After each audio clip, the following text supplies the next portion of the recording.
looking forward to bringing this story to the radio because I was greatly saddened when I read this in the Waikato Times a couple of weeks back. A guy called Sivey, you may know him out Morrinsville way, passed away suddenly. Now he was the Morrinsville A coach, all right. And we got now who's on the phone there? Is it Simon? Is it? Yep. Yeah, right. How are you, mate? Now, Not bad. First of all, our condolences, of course.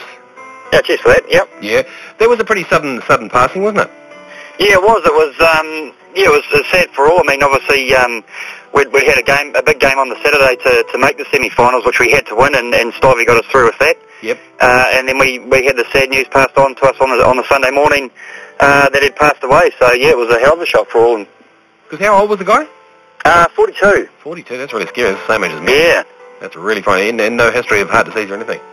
I think he may have had a couple of problems before, but nothing too serious. So yeah. All right. So how did it affect the team? Because you had the semi-finals the next week, didn't you?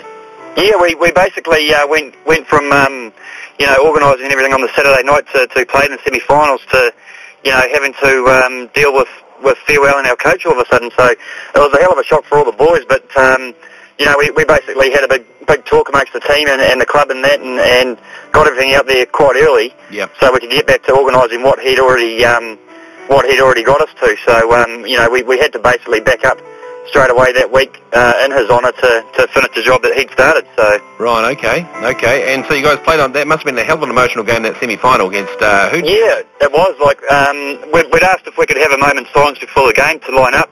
And genuinely, when this happens, it's just the players that go out there. But he affected so many of the club, not just the A players, the B players, the 21s. That they all wanted to be out there too. So you had a massive line of Morrinsville Sports club members out there on the field, lining up to pay tribute to him. And then of course the boys just had to front up on the day. And I don't think emotion really got into it too much because they knew, deep down what they had to do.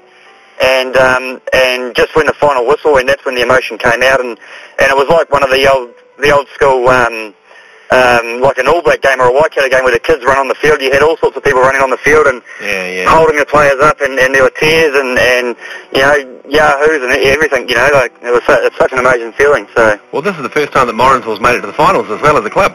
It is the first time ever. So it's such a special time for us. So how are you looking? You got Fraser Tech on Saturday, and this is the big final. Are you going to be able to recreate that for Sivey? I've got no doubt at all. We've been trying to keep the players away from the club as much this week, so they can treat it just as another game. Yep. The club members and committee are doing so much work to get everyone, get the whole town behind it, because Morrinsville sort of. We haven't had too much to get excited about lately. It's all the whole place is dominated by the rural factor and the downturn in the economy and that sort of thing doesn't get too many people excited. So now we've got something to jump up and down about. We're getting into it and making the most of it. So absolutely. And so Fraser Tech, what are your chances? Oh, we've got every chance in the world. We've beaten them twice this year already. So wow. And we've got the backing of a master coach sitting up there watching over us. So He's going to do all he can. Like we had a penalty kick to win the game on Saturday to get into the final, and it was into the wind, and next thing the wind died down. So we believe that he stood behind the post and blocked the wind for us. So. He was a big fella, so he did it well. He's hoping he can turn the pitch for you and put a bit of a hill in it as well, eh?